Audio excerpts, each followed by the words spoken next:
Boa tarde a todos, obrigada desde já pela vossa presença. Não vou ainda identificar todas as associações e movimentos que estão presentes, caberá ao moderador, mas obrigada por terem respondido a este desafio deste debate organizado pelo coletivo de Lisboa do Partido Ecologista aos Verdes, que começou por ser um debate que traz aqui para reflexão conjunta um debate, um tema que está na ordem do dia, que é a mobilidade.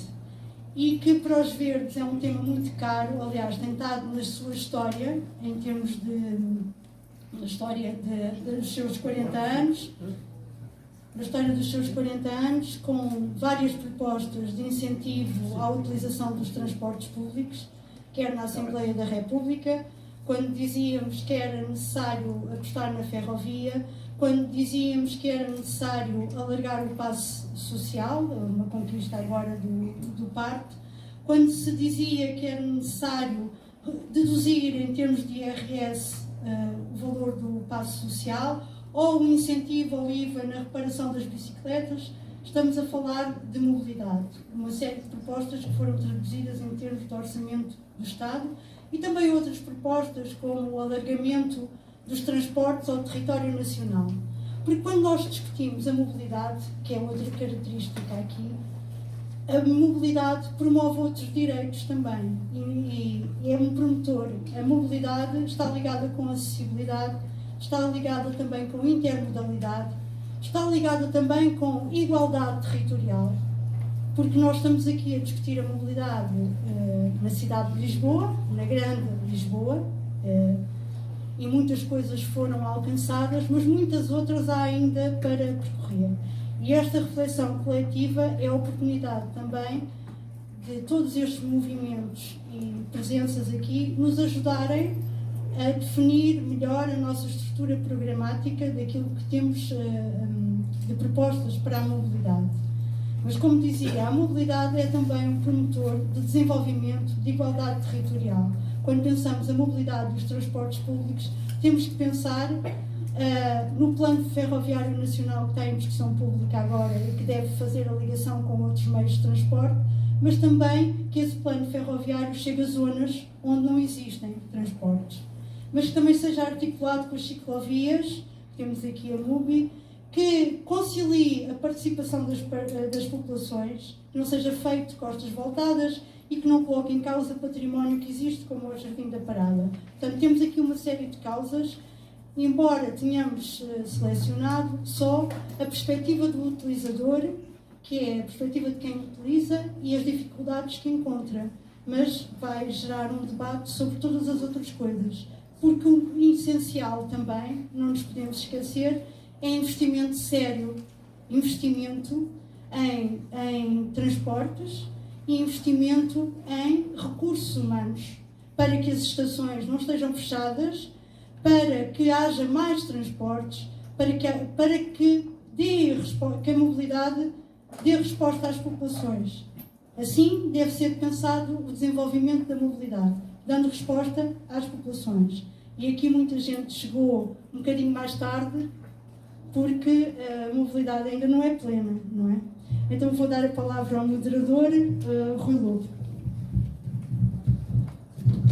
Obrigado, Joana.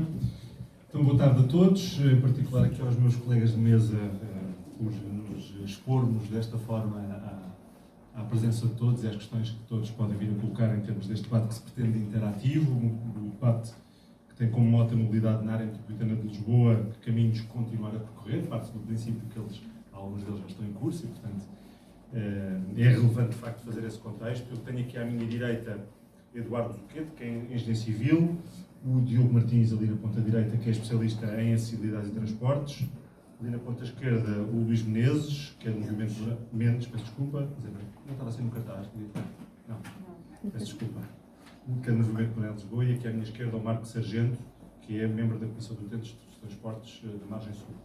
O meu nome é Rui Lobo, eu sou membro dos Verdes já há alguns anos, já não queria caracterizar como muitos, estou nessa condição misto, não posso deixar de também estar numa outra condição mais institucional, não enquanto moderador, mas é a minha função profissional atualmente, o administrador dos transportes coletivos da Transportes Metropolitanos de Lisboa, que tem, enfim, um papel relevante do ponto de vista da coordenação em matérias de transportes, e, portanto, ouvir todos aqueles que refletem sobre esta matéria é sempre, independentemente do contexto político ou partidário, associativo, o que for, é sempre importante para reunirmos informação, reunir reflexão, reunir opinião, para com ela trabalhar e para, objetivamente, melhorar aquilo que é o contexto dos transportes na área metropolitana de Lisboa e, enfim, contribuirmos para a melhoria das condições de vida das pessoas que aqui residem, moram, visitam, etc.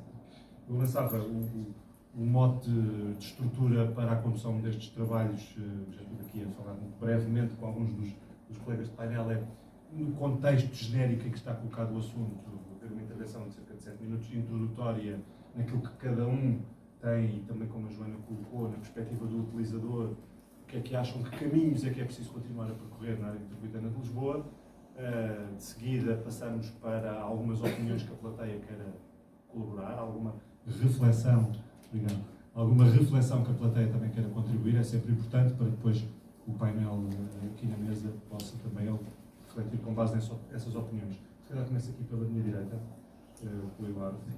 Pode ser. As cidades são, foi aquela que eu pensei antes, as cidades são pessoas e instituições. E, portanto, a gente habitua-se à ideia que as pessoas e as instituições vivem nas cidades, as mesmas pessoas e as mesmas instituições. Quando digo instituições, digo universidades, ministérios, mas também o barbeiro, o café, a vendedora de castanhas, quer dizer, tudo isso para mim são instituições. Eu prefiro chamar assim.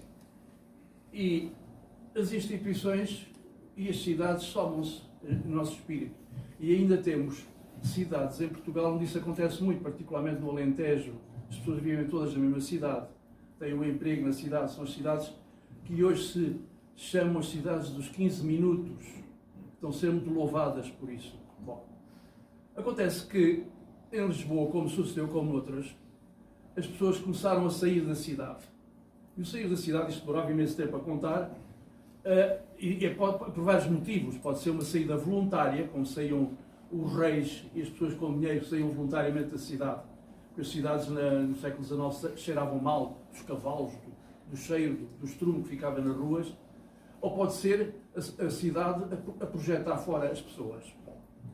E hoje acontece, saltando no tempo, acontece que hoje Lisboa precisa, para funcionar, de 1 milhão e tal de pessoas, e dessas em Lisboa só vivem 500. Quer dizer, há uma grande percentagem de pessoas que trabalham em Lisboa, que são cidadãos de Lisboa e que não moram cá. Põe um curioso problema: é cidadão onde mora ou é cidadão onde trabalha? Vota no sítio onde mora, se calhar conhece melhor o sítio onde trabalha. Vamos deixar isso de parte, que é complicado. Mas o que é facto é que muita gente vive fora da cidade com a presunção, com a ambição de vir viver para a cidade perto do emprego. Toda a gente quer isto.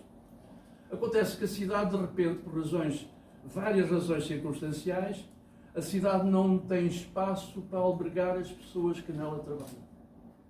O problema da AML é esse. Tem muita gente, tem 600 mil pessoas fora da cidade e a cidade só tem 500 mil, a qual se inclui as que trabalham, muitos reformados como eu, muitos que não fazem nada, nem reformados são, mas não fazem nada, e, portanto, a maioria da força de trabalho desta cidade não vive na cidade. É claro, a gente diz assim, a gente contornou o problema e disse, bem, a cidade já não é cidade, é a área metropolitana. Bravo. Simplesmente, a dinâmica interna de uma cidade tem que se transportar para a área metropolitana, ou seja, transportes fáceis. Eu tenho que, se moro longe do emprego, devo ter um transporte quanto mais rápido, quanto mais longe estiver. Porque o dia é igual para todos. Um dos princípios da igualdade é o dia igual para todos. Eu tenho direito a 8 horas de dormir, 8 horas de trabalho, ou 6 horas, ou 7 horas, ou o que for, e o resto para lazer, para vida acessória, para família, etc. O que acontece é que os ganhos de trabalho, os ganhos que temos tido no horário de trabalho, vão todos gastos não em lazer, não em cultura, não em família, em transporte.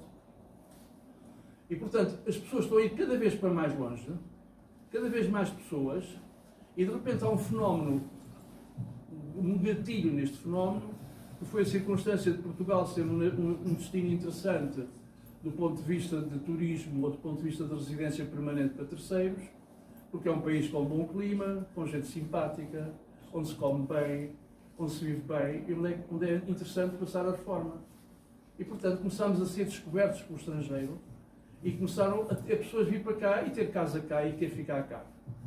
E, portanto, de repente, porque não se construiu ou porque por outras razões, que não vou agora discutir o problema da habitação, de repente não há lugar para as pessoas para ter lugar na cidade cada vez estão mais longe e cada vez estão mais caro. E a pergunta é como se resolve o problema. E é isso que nos leva a traz aqui. E quando eu tenho pessoas fora da cidade, tenho a cidade num sítio e as pessoas no outro, de uma de duas, ou venho as pessoas para a cidade, ou levo a cidade às pessoas. Quer dizer, eu posso pensar, posso melhorar os acessos das pessoas à cidade, ou posso pensar também que certas funções que a cidade tem poderão ser desempenhadas noutro sítio que não na cidade. Lisboa, para meu entender, Lisboa é capital demais. Quer dizer, tem muitas capitalidades. Eu não sei se o termo existe, mas tenho a certeza que vocês entenderam o termo. Tem funções capitais, é capital do país, é capital da região de Lisboa e Val do Tejo, é capital da área metropolitana de Lisboa, é capital portuária, é capital militar, é capital financeira, é capital cultural, é capital museológica, querem mandar os museus todos de Lisboa. Todas as capitalidades existem em Lisboa. Se calhar outros países distribuem. E há pessoas que vão para o trabalho, se calhar o trabalho pode ir ter com elas. Nós temos, por exemplo, na Margem Sul, uma universidade que tem, entre professores, alunos e funcionários administrativos, tem 10 mil pessoas. Portanto, é importante, é um polo importante. Temos um hospital, temos uma indústria, a Auto Europa, a indústria importante. Tínhamos outras indústrias, a Lisnave. Quer dizer, não vamos fazer o licenciamento. A Margem Sul, no meu entender, a Península de Setúbal tem autonomia para ser uma região. Nós temos que pensar à escala da Europa. À escala da Europa, nós ainda pensamos muito em distritos e províncias. A Europa, à escala da Europa, uma cidade tem 400 mil habitantes. O Algarve tem 400 mil habitantes. O Algarve é uma cidade. Faço-me entender? Então o que é que precisa o Algarve para ser uma cidade? É sair um decreto a dizer que é uma cidade chamada Algarve? Não. Não precisa ter transportes interiores para que eu possa andar na cidade Algarve como ando dentro da cidade de Portimão, por exemplo. Rápidos. Um amigo meu, vivendo em Lagos, tinha o filho, quis pôr o filho na Universidade do Algarve. A universidade não se chama de Faro, chama-se do Algarve. Então, nessa altura, ele disse que o menino que vive em Lagos devia poder ir à Universidade do Algarve todos os dias e voltar a casa. Não pode, não tem transportes para isso. Os horários, não tem transportes que não existam? Não, porque os horários não servem. Então, portanto, o pai teve que pagar não sei quantos milhares de euros para ter um quarto em Faro para o menino poder estar na universidade. Hoje já se calhar não consegue, não há quartos em Faro.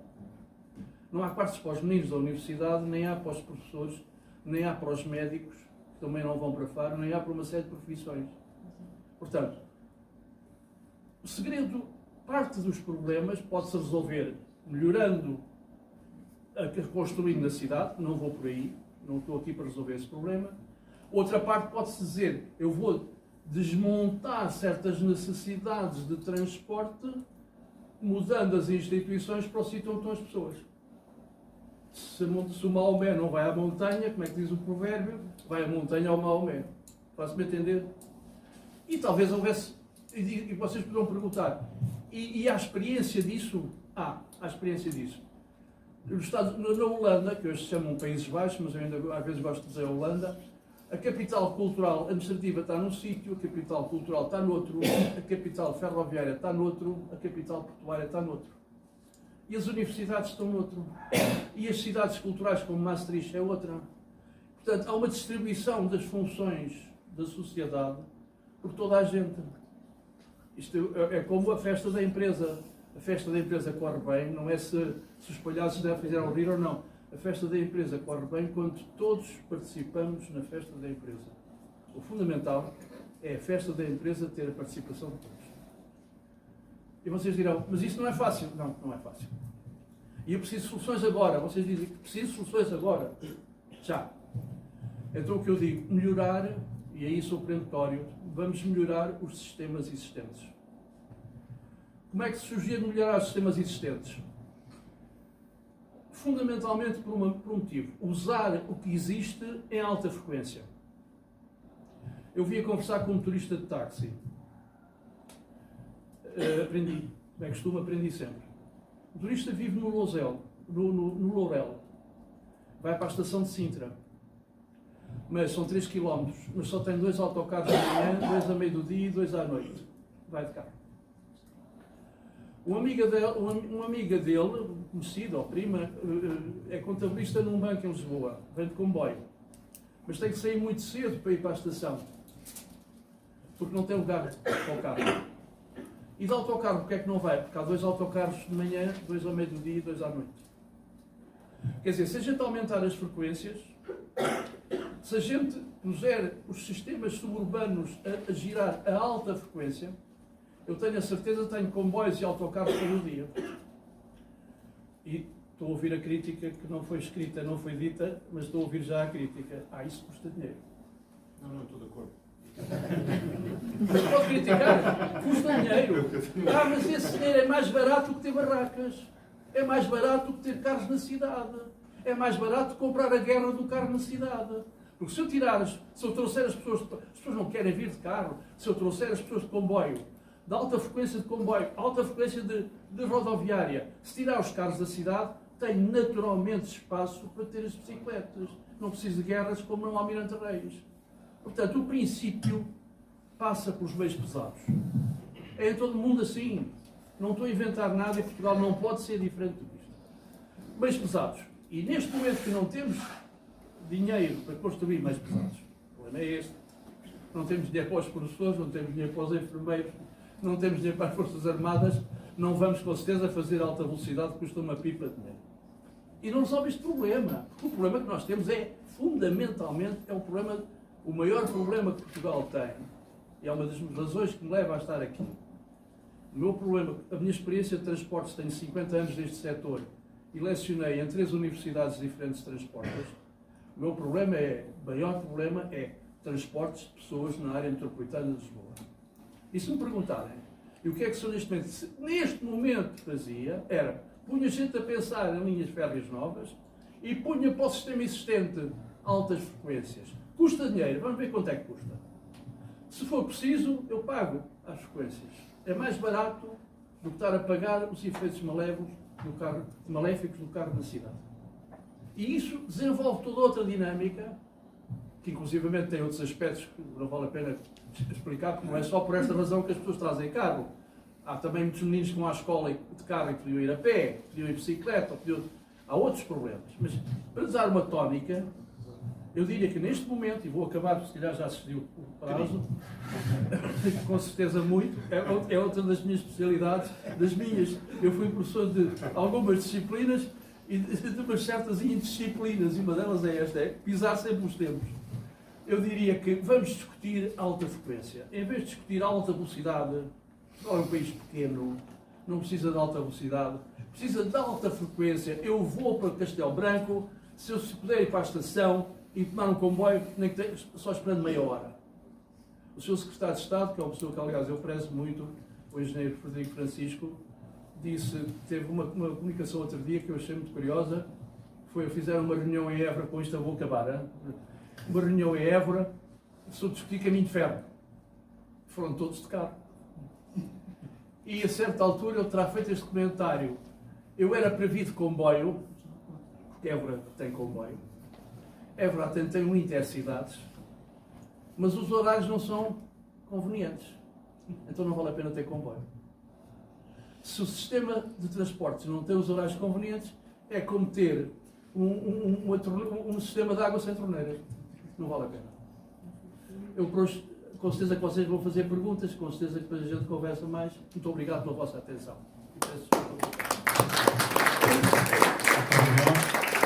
Eu aproveitava para dar nota das entidades que se fizeram representar nesta iniciativa.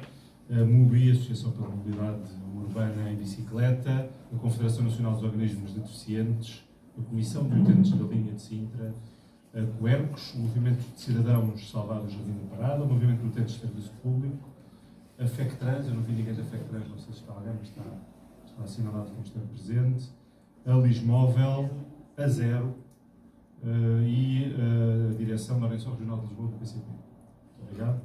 Se calhar passava a palavra aqui ao Luís, porque o Eduardo colocou num plano muito... Não, em matéria de planeamento, quer dizer, a dimensão, o desafio que aqui foi colocado foi numa escala bastante acima, depois descendo a questões muito quase concretas, mas queria que também abordasse a reflexão nesse nível de planeamento e depois descendo, evidentemente, onde entenderes em matéria de mobilidade. Muito bem. Obrigado aos Verdes pelo convite para estarmos aqui. Eu morar em Lisboa há muito que colabora com os Verdes e acompanha o trabalho que vocês desenvolvem. Portanto, é com muito gosto que aqui estou. Hoje estou como ativista e como cidadão, é nessa condição, embora não possa deixar de ser geógrafo ao mesmo tempo, portanto posso trazer aqui um aporte interessante. Deixem, para quem não conhece, morar em Lisboa, e é importante para perceber porque é que estamos aqui hoje. Morar em Lisboa é um movimento que surgiu no início de 2017, no sentido de procurar, digamos, alavancar a voz da cidadania relativamente à política pública de habitação. É hoje um grupo de pressão importante, na verdade é uma plataforma, é um movimento social que inclui mais de 60 associações, abrange ou consegue tocar em mais de 2 centenas, mas no seu core, na sua coordenação, estão aproximadamente 15. Temos a vantagem de termos experts, não sermos só ativistas, mas também termos experts, o que a nosso ver é fundamental, porque só há inovação sociopolítica ou mudança quando há aqui conjugação, e percebemos isso com a habitação. É pena que com os transportes não exista esse cruzamento de arenas, no sentido das lutas e dos grupos de pressão, que é cruzar o científico com a sociedade civil, com o político. Para nós é fundamental esse cruzamento de arenas. Mas dizemos que quando começámos somos um bebê de 5 anos, não é? 6 anos, quando começámos, um jovem, uma criança ainda, quando começámos a desenvolver trabalho ativista, percebemos que a matéria que nos unia era de facto a luta pelo direito à habitação.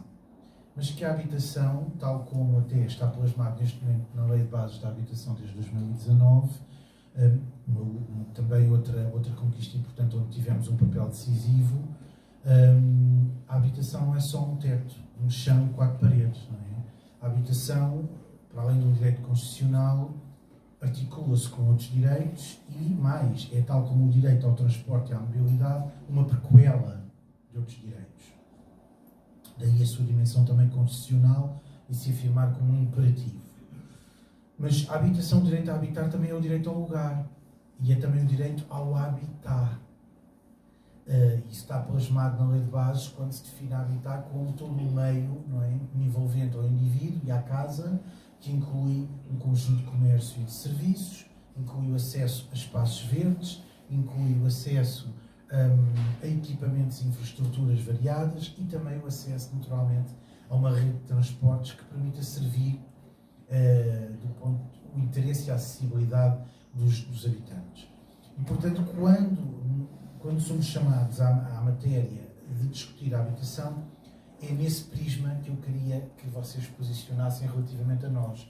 Porque para nós os transportes são um setor fundamental, como é também a questão dos espaços verdes, como é também a questão das dinâmicas funcionais, de comércio e serviços, etc., como é também a dinâmica cultural ou a dinâmica do espaço público. Portanto, são dinâmicas de habitar e que concorrem para um direito à habitação mais consequente. Relativamente àquilo que nos traz hoje aqui a matéria dos transportes, naturalmente que,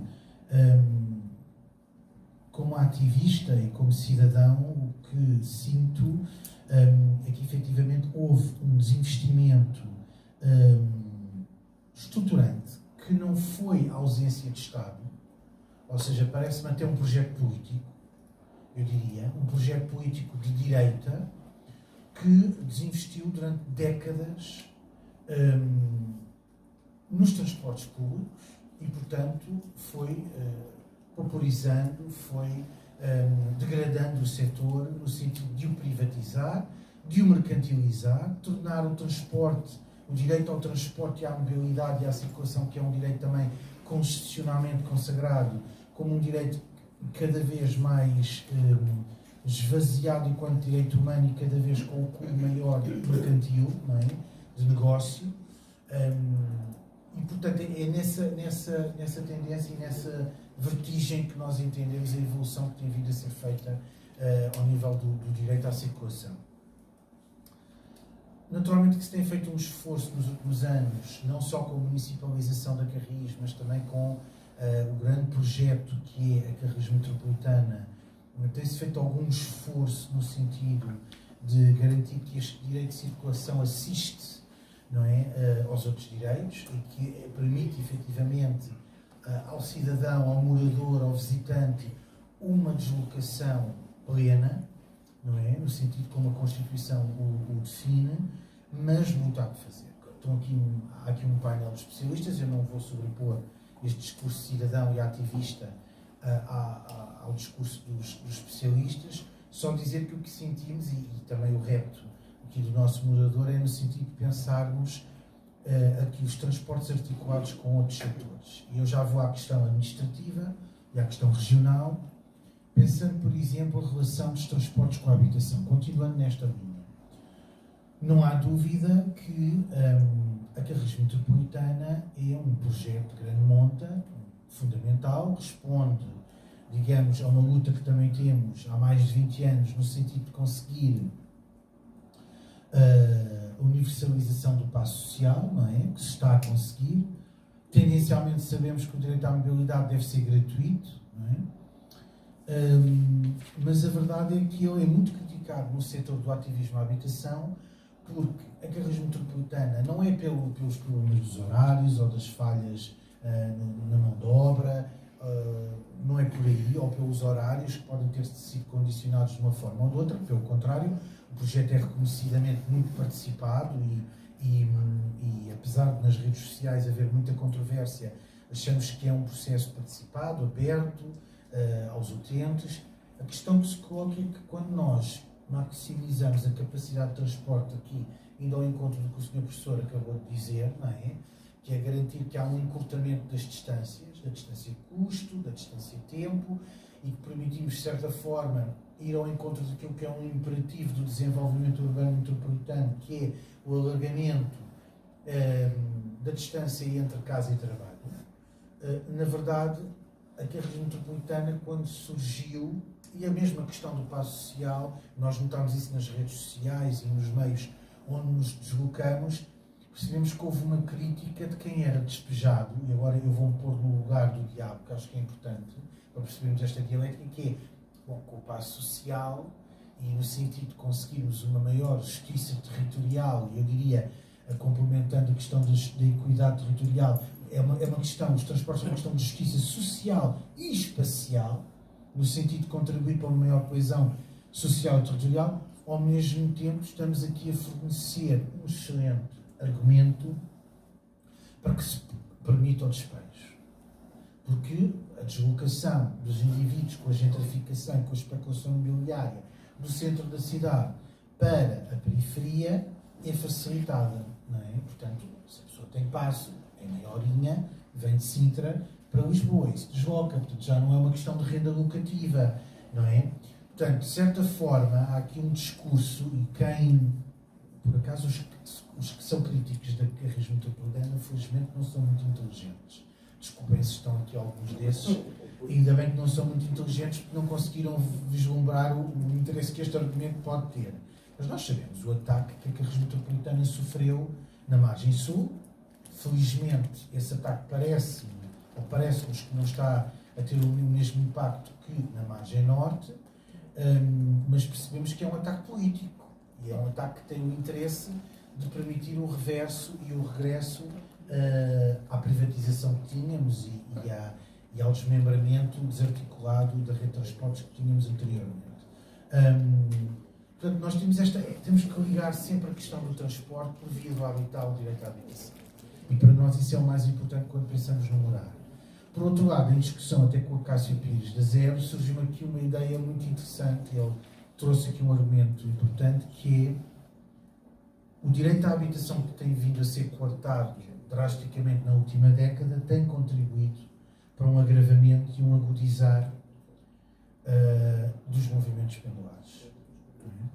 E isso representa uma sobrecarga no sistema de transportes, que deve ser também, digamos, aplicado ou encaixado, não é, no pensamento estratégico que a Região Metropolitana exige. E, portanto, deixo-vos deixo-vos dizer, não que ainda quero ir à questão regional, mas acho que é importante.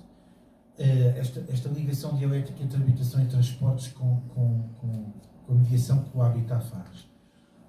A última questão que queria aqui colocar tem que ver com uma questão que é essencial ao planeamento e à administração do país e do território e ao seu ordenamento, que é a questão da regionalização. Nós temos uma área metropolitana e ontem um aluno meu, precisamente, quando define a área metropolitana, para não saber que ele foi buscar aquilo, estávamos numa avaliação ongoing do trabalho, e o aluno diz associação de municípios e tal, portanto é uma associação, uma aglomeração, sair à definição geográfica, que é um bocadinho mais do que o professor disse, portanto há aqui um conjunto de interdependências que se geram de movimentos de bens, pessoas, etc., mercadorias, não é? Portanto, entre uma cidade-mãe, Lisboa, e depois a sua periferia. Não é?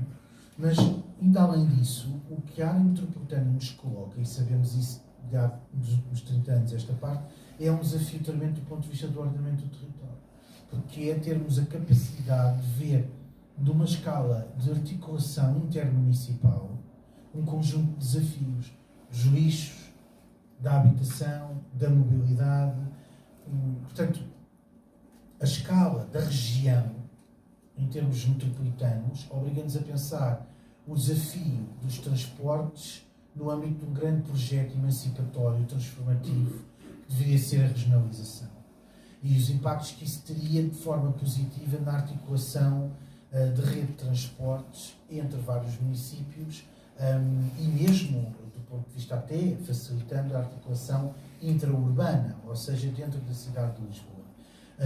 Portanto, pensar a região metropolitana, pensar a rede de transportes metropolitana, exige, efetivamente, um conjunto de esforços, já aqui foi falado pela Joana também na sua intervenção inicial, de redimensionamento infraestrutural, de clara necessidade de investimento e decisivo investimento público, de redensificação da rede, de mudança depois através da educação ambiental, de sensibilização das mentalidades e das subjetividades do consumidor e do utente, que não é só por uma questão utilitarista e prática, como disse o Sr. Professor, mas é também por uma questão mesmo de individualismo, de permitir que a subjetividade e as mentalidades e a ideologia reinante, que é capitalista, como sabemos, reforce uma ideia de que no transporte individual eu vou mais confortável.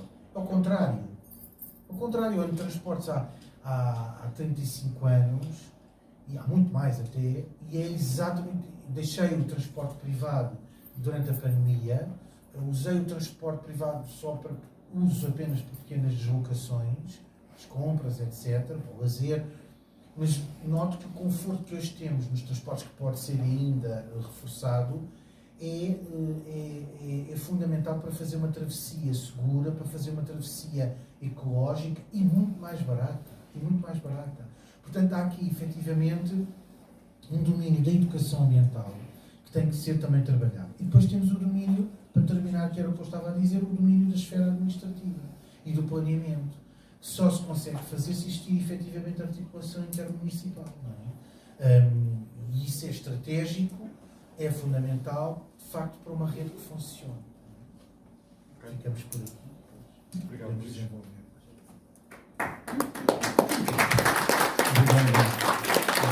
Luís. Eu passava a palavra ao Diogo.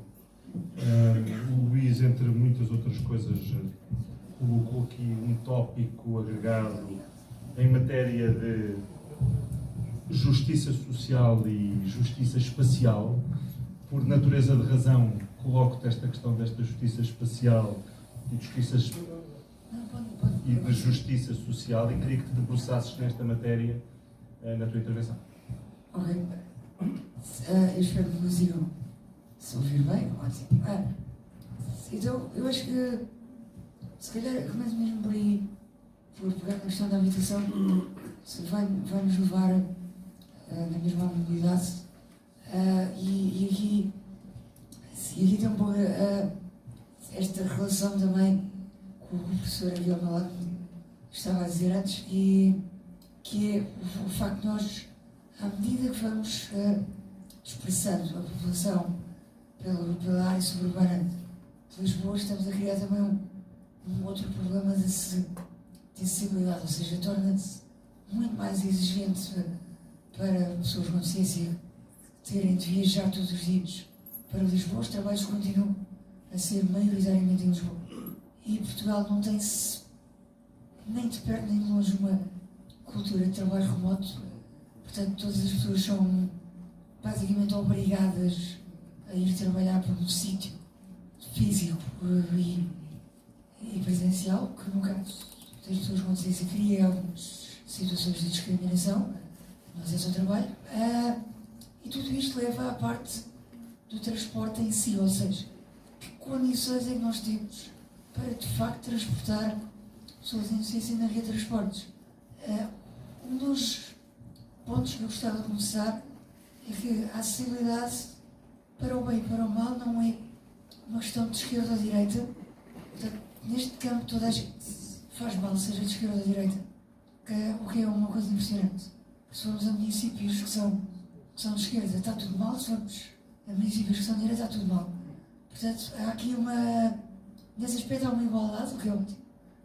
Mas depois há esta discriminação para connosco todos que não conseguimos participar ativamente na sociedade como deveríamos. E neste sentido, existe uma série de mitos e preconceitos e várias coisas que são enfiadas no meio, que levam a que tudo isto aconteça na prática. Algumas coisas têm muito a ver com custos, também aqui não há esquerda nem direita. Porque toda a gente diz que é os custos, custa muito, mas não custa. O que custa é fazer mal à primeira, ou seja, há um processo que, infelizmente em Portugal, nós odiamos fazer, que se chama participação pública, que é uma coisa que tem que começar antes das coisas serem feitas, não depois. Ou seja, nós não temos este hábito de consultar pessoas antes de se fazerem projetos, antes de se modificar redes de transportes, antes de se comprar veículos. Portanto, nada destas coisas são planeadas antecipadamente. Este é um dos grandes problemas que leva a tudo o que eu vou dizer a seguir. Quais são aqueles stresses principais que nós temos? Principalmente, nós ainda temos uma rede de transporte que é deficitária a nível de infraestrutura.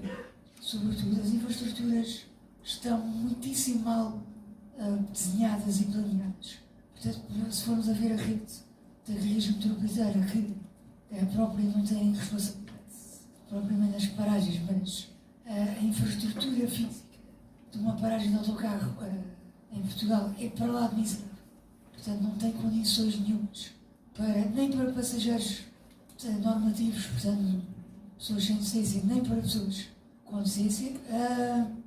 E, portanto, todo este trabalho não foi feito, nem é feito atualmente, ainda mesmo hoje em dia ainda custa convencer uma Câmara Municipal que uma paragem de autocarro não é só espetar um poste.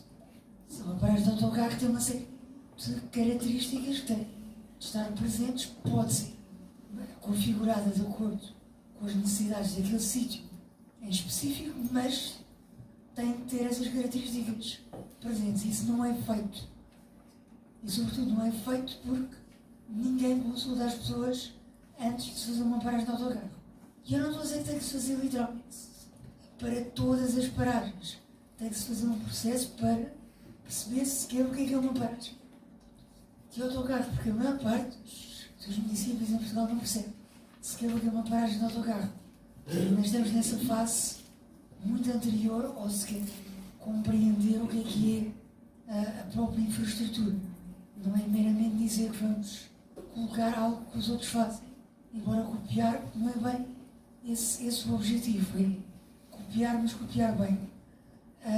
E, portanto, a partir daqui podemos começar a falar de veículos. Nós temos também uma série de legislação que obriga, quer autocarros como outros veículos de transporte público a serem acessíveis. Depois há várias normas europeias que definem o que é isso acessível. E nós temos esta tendência de dizer isto cumpre a norma. Noutros sítios vamos percebendo que as normas não são o standard perfeito, ou seja, a norma são os mínimos olímpicos. É basicamente dizer que isto é o mínimo que se deve fazer e é o mínimo que tem que estar presente. Tudo para cima disto é o ideal. E nós temos esta dificuldade em compreender que nós não podemos ficar pelos mínimos.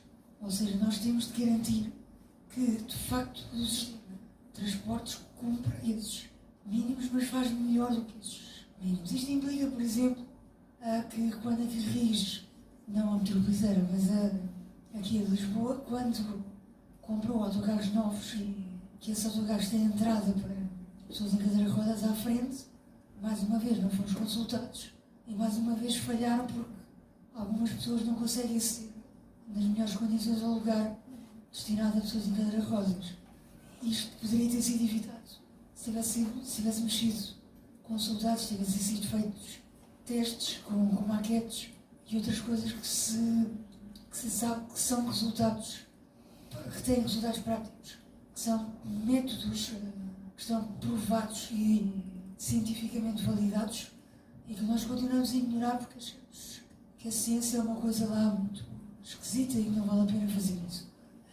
E, portanto, todo este processo leva a esta dificuldade. Vou tentar não me alargar, já estou passados os 7 minutos. E, portanto, todo este processo leva a que toda uma série de condições, desde o planeamento da viagem até a pessoa poder chegar ao destino, haja várias falhas pelo percurso. O que é aquilo que afasta as pessoas com consciência dos transportes públicos e que faz com que tenhamos custos agravados porque precisamos de utilizar transporte privado. Okay? Isso, eu dou-vos um exemplo e acabo já aqui, que é, eu hoje tive que ir de carro apenas e só porque à hora que isto acaba, eu não sei se consigo chegar ao Recio e ter ali alguém a quem eu possa pedir assistência para entrar no comboio, porque a assistência tem que ser marcada com 6 horas de antecedência.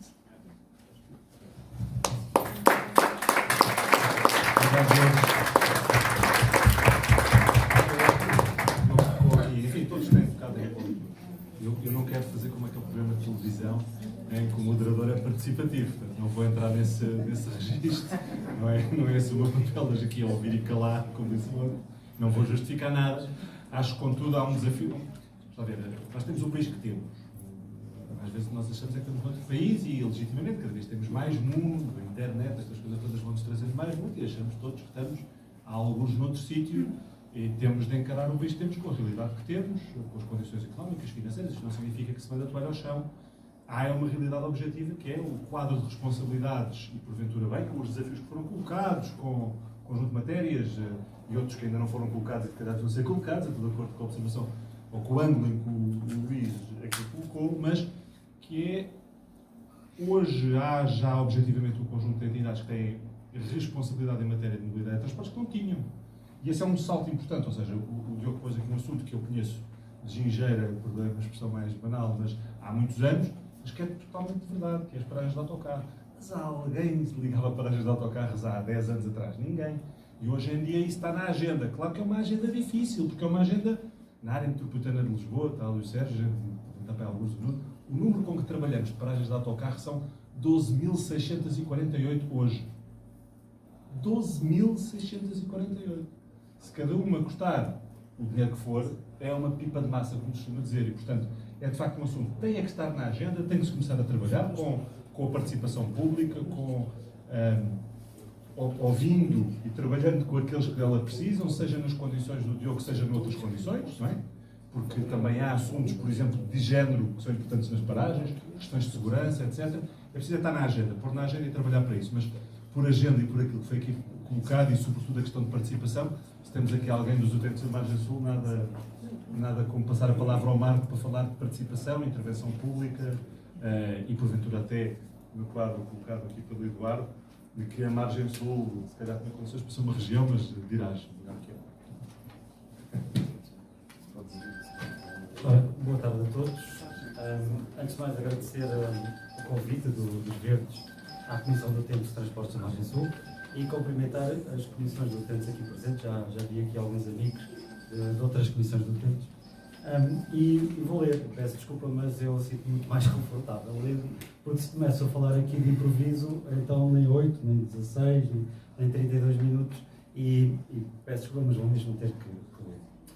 Ora, para além do agradecimento, óbvio, só explicar um pouco o que é a Comissão de Utentes de Transportes da Margem Sul, que é basicamente uma organização informal que em 2001, quando entrei, trabalhava a questão da mobilidade em Almada, Seixal e Sesimbra, mas que hoje está mais centrada, efetivamente, no Concelho de Almada e nos movimentos deste para os concelhos limítrofes, juntando utentes de transportes que não trabalham na área de transportes. Nós, neste momento, temos qualquer experiência na área de transportes, nem no campo académico, nem outra ligação, nem ninguém dos sindicatos de transportes, são mesmo utentes que se juntam para, confrontados com aqueles problemas, tentarem perceber como é que podem mudar a realidade onde vivemos, a sociedade onde vivemos.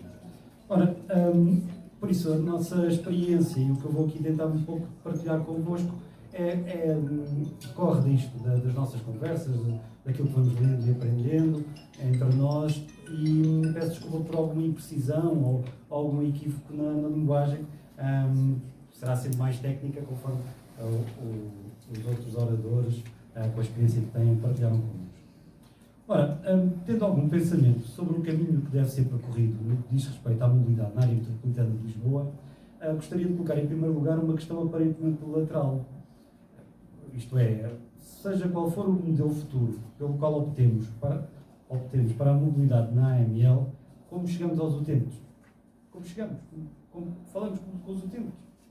E isto porque as medidas tomadas nestas matérias serão de muito difícil implementação ou mesmo de clara ineficácia se o sistema de transportes públicos não cativar os utentes. Na nossa opinião, um dos erros do passado decorre mesmo não se ter colocado os utentes no centro do sistema, mas terem-se priorizado outros fatores, questões orçamentais, urbanísticas, mil e outras. Mas quem são estes utentes? Isto é, a questão socrática, não é? O conhece a ti mesmo. Parece-nos que existem, de grosso modo, 3 tipos de utentes. Primeiro tipo, os utentes que não têm outra solução, e estamos a falar das pessoas de mais baixos recursos económicos, para as quais qualquer interrupção de serviço significa uma grave perturbação da sua vida. São aqueles que precisam mesmo do transporte, não há outra hipótese. O segundo tipo de utentes, os utentes que usam ou podem vir a utilizar o sistema de transportes públicos. Nesta sala, penso que todos nós nos incluímos no segundo tipo.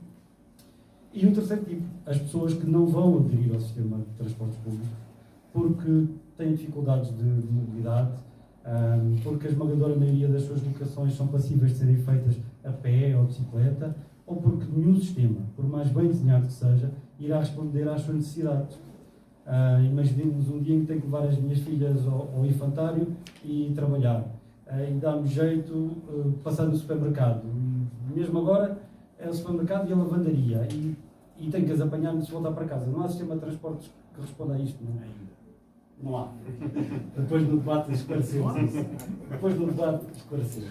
Nem é para ser. Não há. Estes não serão respondidos neste sistema. A questão que eu gostaria de abordar então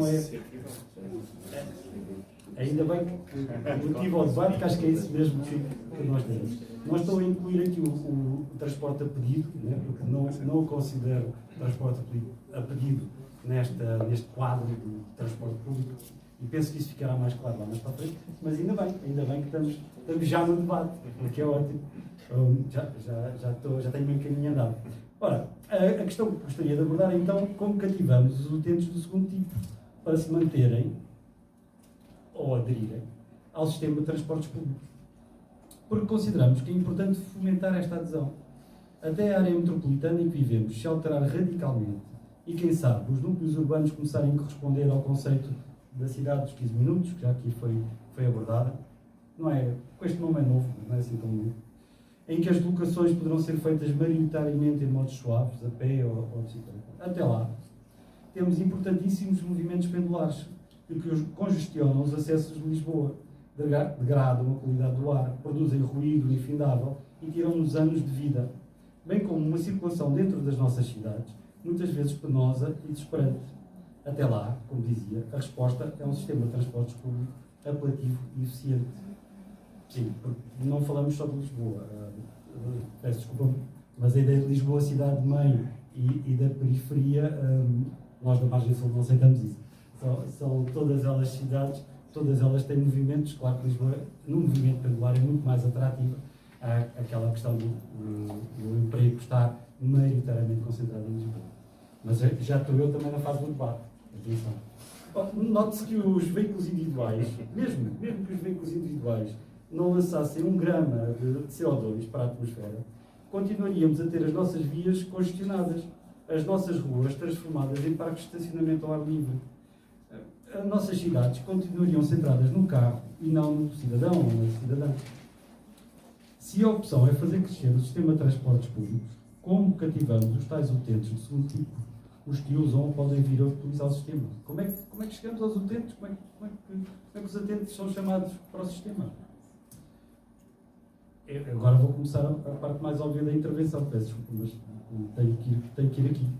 Com um sistema de qualidade, isto é, que responda às seguintes características. Segurança.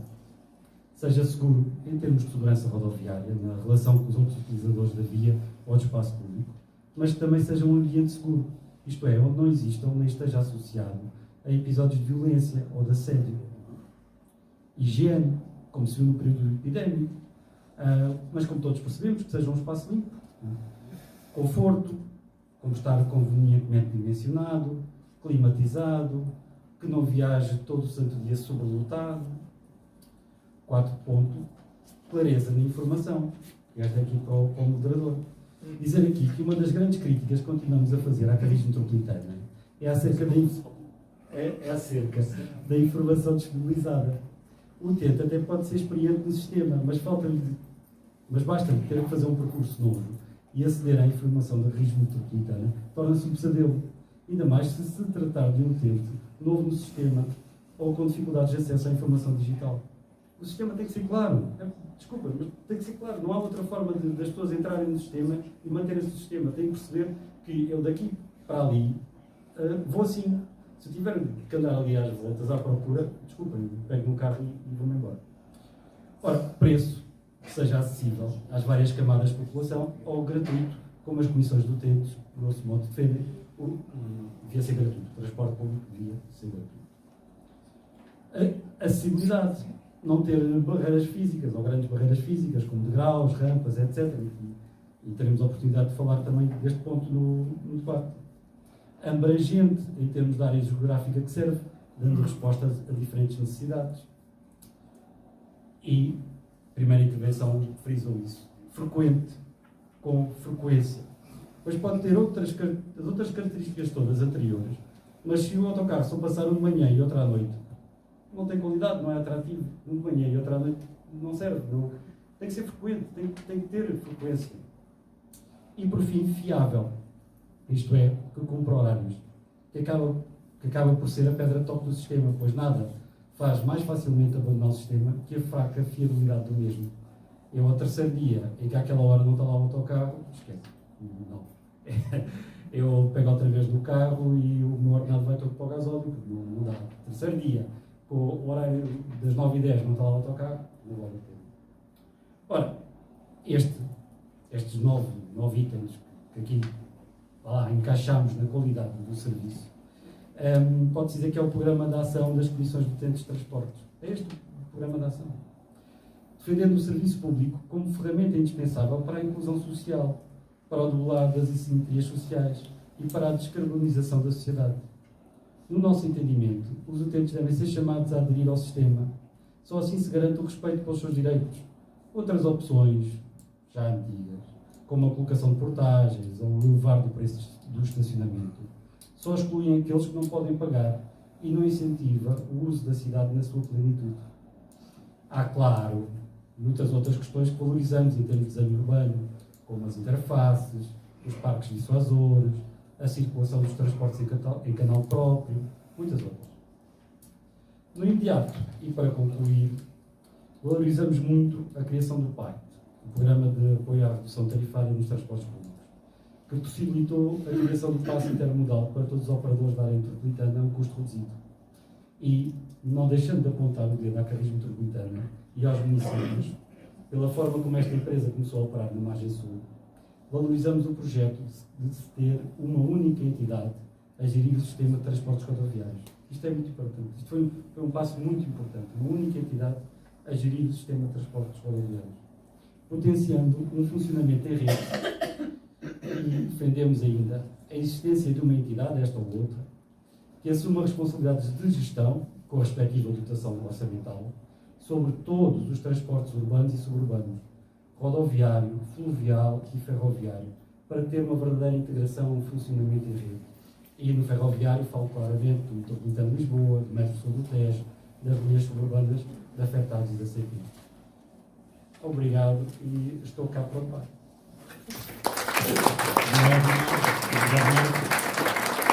A situação aqui é frustrante, não posso contrapor as questões colocadas.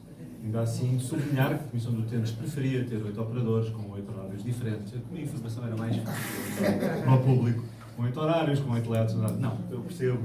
É um processo complexo, mas a uniformização de... Hoje, não sei se vocês têm noção, não sei se a Comissão de Utentes tem noção, praticam-se na área metropolitana de Lisboa mais de 20 mil serviços por dia em transporte rodoviário.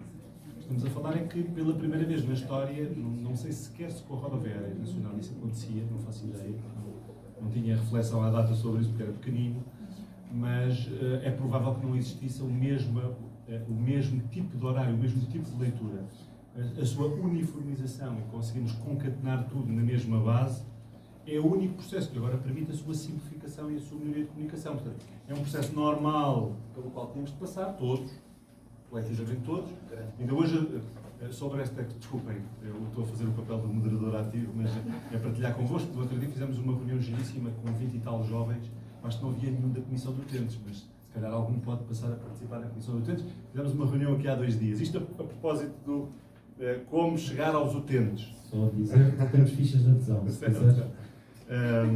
E alguns deles estão aqui.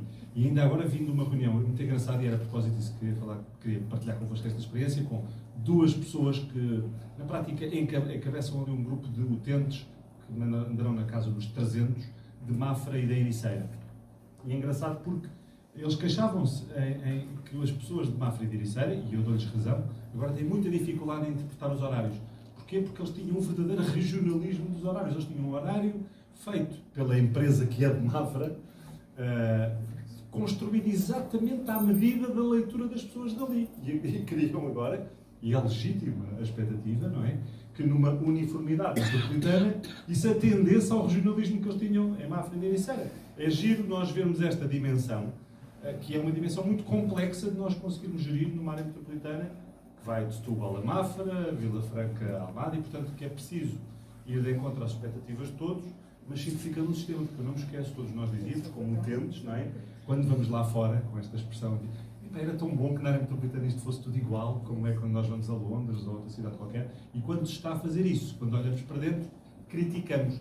Atenção, a crítica é sempre legítima, mas é um processo pelo qual temos de passar, e porventura outras cidades, e há casos sobre isso, passaram por esses processos quando fizeram aquilo que se está a fazer agora, que é unificar, ter marcas únicas, ter formas únicas de informar as pessoas, etc. É um processo. Os processos não se fazem, não é branco ou preto, tem tons. Portanto, estamos a atravessar as diferentes tonalidades. E é de grande monta. E é de grande monta. É isso. Não queria monopolizar, aqui o painel interviu sobre planeamento, regionalização, habitação, acessibilidade e infraestrutura, e também ali pelo meio falou de mobilidade, não é? Falamos de mobilidade e transportes. E, portanto, eu tenho uma inscrição que me fizeram aqui chegar, já vi aqui mais 2 vezes, o que eu vos peço é grande capacidade de síntese, porque a ver se terminávamos às 8, eu queria guardar aqui mais 10 minutos aqui para a mesa, portanto, na prática temos 40 minutos assim puxadinhos de intervenção a partir da plateia. Eu vou passar aqui a palavra ao Miguel Boieiro, porque foi o primeiro a inscrever-se, e depois ali para a Comissão do Utentes da Linha de Sintra. Força.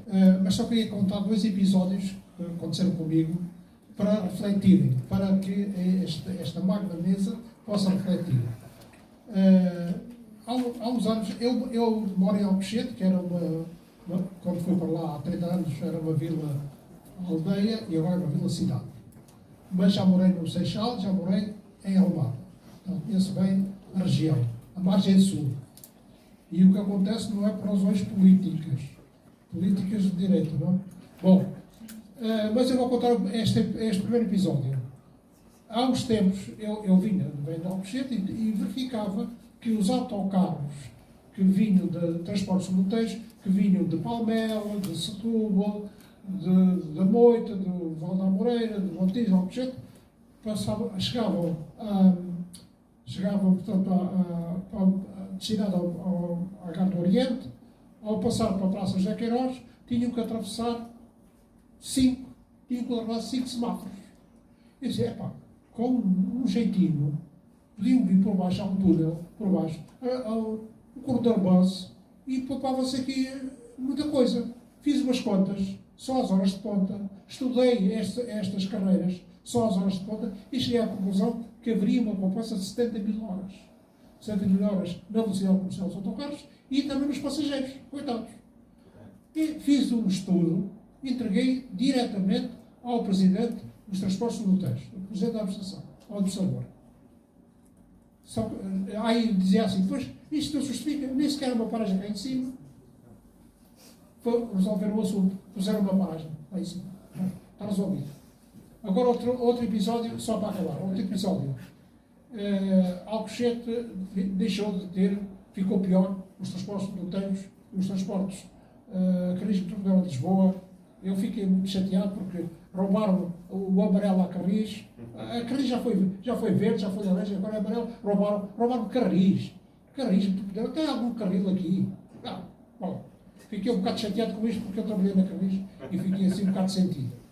Mas em Alcochete nós não temos... Tinha barco, Alcochete. Alcochete nós não temos transportes para Lisboa ao sábado e ao domingo. Os autocarros, só há uma carreira de hora em hora que vem do Montijo e que chega a Alcochete cheia. Nós temos muita gente em Alcochete para seguir para Lisboa, nomeadamente no Freeport.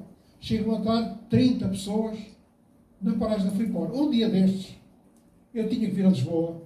Eu estou reformado, mas continuo a trabalhar ativamente, é muita coisa, não é? Tinha que vir a Lisboa e fui para a paragem, a um sábado. Veio o autocarro, nem parou. Veio o outro, não parou. Outra vez. Passado uma hora. Bem, eu depois a seguir consegui entrar porque houve um passageiro que saiu no Freeport. E os outros não puderam entrar. E eu disse assim, era uma motorista. Minha senhora, para a próxima vez, se eu não puder entrar, eu entro à força, e você não pode pôr na rua. Chama a polícia, nós não temos polícia, aqui em Alcochete. A GNR não temos efetivos suficientes, e portanto vai haver aqui uma grande balbúrdia, um grande polícia. Bom, e agora tenho sempre dificuldades em vir para Lisboa, não sei, amanhã estou inscrito para vir aqui assim uma iniciativa da Fundação, mas eu não sei se consigo vir porque o transporte vai-me trazer. Bom, não digo mais nada, isto começou muito mal.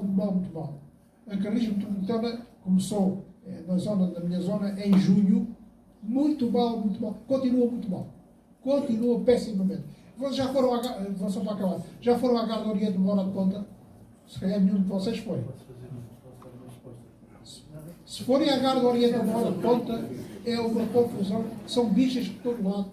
As bichas são cruzadas, não se sabe para onde é que vão. Bom, os autocarros cotovelam-se ali assim, não há corredores bus para sair dali. Bom, eu acho que os responsáveis não andam de transporte público, não conhecem. Não conhecem. Eu sou por defensor do transporte público, por formação profissional e por me preocupar com estes problemas, não é? Sociais. Eu acho que não conhecem o transporte público. Bom, peço desculpa, não digo mais, porque não há tempo. Obrigado, Miguel. Usando a prerrogativa de ser moderador não interventivo, é só para todos conhecerem que na área 4, esta que o Miguel que é o ex-presidente de Câmara de Alcochete, portanto, é uma pessoa muito certo? Presidente de Câmara, ex-presidente de Câmara de Alcochete. É preciso, só para a informação, é uma informação que parece muito no contexto em que estamos. Na área 4, nós já transportamos hoje mais passageiros do que o anterior operador. É uma informação que, apesar dos problemas, já transportamos mais gente do que na situação anterior. Eu, daquilo que fui registando, eu sei que houve várias pessoas a pôr os dedos no ar, mas ali ao fundo pôs o Miguel Rápido, da Comissão do Utentes da linha de Sintra. Força. Olá, boa tarde. Agradecer o convite à Comissão do Utentes da linha de Sintra. Eu, na generalidade, gostei de ouvir as intervenções, embora discorde de algumas questões que são colocadas relativamente àquilo que é a mobilidade e àquilo que é o investimento no transporte público. E aqui há claramente responsabilidades políticas com muitos anos, não é de agora. Saudar a Carris Metropolitana, acima de tudo, porque é de facto uma iniciativa de saudar, e neste sentido, porque nos permite ter pelo menos essa esperança de teremos mais mobilidade e melhor mobilidade. É com esta ansiedade que nós em Sintra e naquele território aguardamos, embora a Comissão de Utentes da linha de Sintra não esteja focada na questão da rodovia, está mais focada na questão da ferrovia, que é um percurso que para nós é estruturante e estrutural, porque é com o comboio que nós movimentamos em massa para o centro da cidade.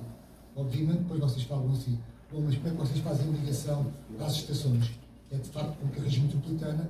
Agora, eu posso ler aqui um resumo, isto é literal e é literário, sobre aquilo que era o resumo da rodovia antes da Carris Metropolitana. Então era assim, a rodovia está entregue à Slotur e à Vimeca, que são sempre e foram, na nossa perspectiva, manifestamente insuficientes para servir um território tão vasto e populacional, sendo que durante o dia são insuficientes, à noite inoperantes e aos fins de semana inexistentes. Isto era antes da Carris Metropolitana se situar ou fazer circular no nosso território.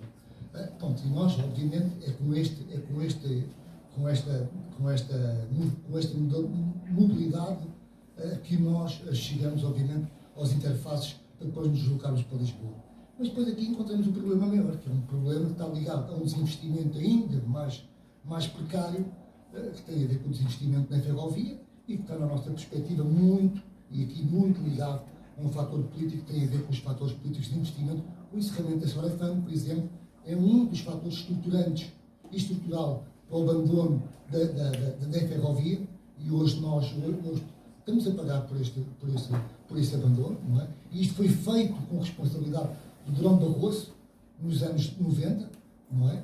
Quase 2000, anos 90, 2000, que encerrou a Sorafam e que isto trouxe um prejuízo não só para a ferrovia, neste caso para a CP, mas também para o metro. O próprio metro funcionava e se servia da Sorafam para abastecer com material circulante.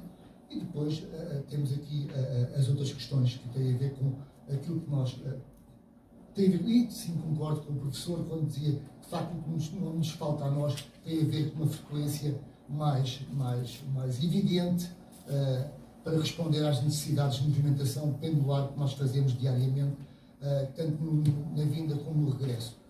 Agora, quanto às questões da centralidade, já temos mais dúvidas, porque nós, os territórios hoje mudaram-se, as cidades mudaram. Para nós hoje a centralidade de Lisboa já não tem o efeito que tinha anteriormente, porque era aquilo que se decidia, era aquilo ponto cultural. Hoje nós não fazemos estas deslocações, fazemos por motivos de trabalho, até porque durante o fim de semana o comboio e os transportes são muito precários para nós nos deslocarmos para a cidade de Lisboa, de maneira que existem outras centralidades. Já ninguém vai às compras a Lisboa como vinha anteriormente, as pessoas têm centros comerciais em Sintra e noutros territórios, e é aí que fazem as suas vidas. E neste sentido, a questão fica resolvida. Quanto a nós, aquilo que nos aflige mais, de alguma forma, tem a ver com o tal desinvestimento que existe e que é precário, com inúmeras promessas num novo investimento. Ainda agora tivemos com o Pedro Nuno Santos, sim, com o ministro Pedro Nuno Santos, a prometer mais uma série de investimentos para a linha de Sintra, e o certo é que nós não temos esta capacidade de ter um investimento que coincida e que responda às necessidades, às nossas necessidades normais, já nem falar às necessidades do caso do Diogo. Nós não temos ferrovia, já nem falamos em duplicação de ferrovia, falamos em questões de ter mais comboios. Já nem falo, por exemplo, fazer uma nova linha de comboio para a linha de Sintra. As pessoas podem dizer assim: este tipo está maluco. Não, na linha de Sintra é o concelho mais populacional que existe no país. 400 mil pessoas, mais de 400 mil pessoas, quase 500 mil pessoas vivem naquele concelho. Não é? As pessoas podem dizer: este tipo é maluco. Não, é que nós não temos comboios. Não temos comboios e vimos nos gregos para chegar a Lisboa. Obviamente. E nós não queremos. Nós gostaríamos que o transporte público fosse de facto uma solução política para os problemas que nós vivemos atualmente, até do ponto de vista ambiental, não é? O IC19 não podia estar, nem devia estar carregado. Hoje, em pleno século XXI, com problemas ambientais que nós temos, o IC19 não devia ter aquela frequência de trânsito. Avisa, tem que haver soluções. Pronto, e é com esta mensagem que vos deixo, que de facto temos que mudar os modos e de uso dos transportes, e isto só há uma resposta que tem a ver com o reforço do transporte público e o transporte em massa, transporte público em massa. E disse. Obrigado. Muito obrigado, Miguel.